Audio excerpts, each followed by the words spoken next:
याचं सर्वपक्षीय नेत्यांकडून स्वागत करण्यात आलंय। आपण बघूया कुठल्या पक्षाच्या नेत्यांनी नेमकी काय प्रतिक्रिया दिली। मंत्रिमंडळानं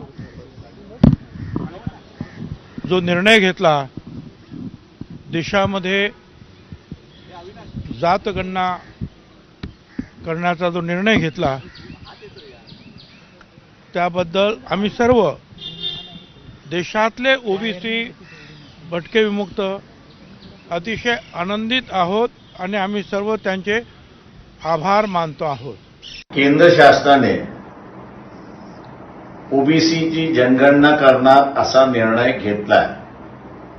हा निर्णय फसवा आहे असं मी त्या ठिकाणी मानतोय।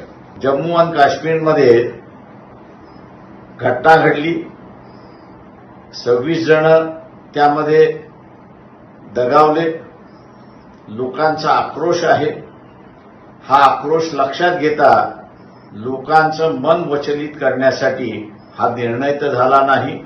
देशाच्या 140 कोटी भारतीयाकरता सुवर्ण दिवस आहे, ऐतिहासिक दिवस आहे की आज केंद्र सरकारने माननीय प्रधानमंत्री मोदीजींनी जातनिहाय जनगणनेचा निर्णय जो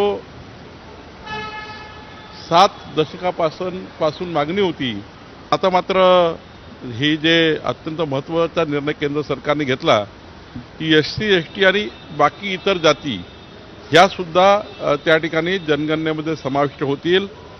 ही मागणी खूप काळापासून होती, पण हा निर्णय आमच्या सरकारने माननीय मोदीजीच्या सरकारने घेतला।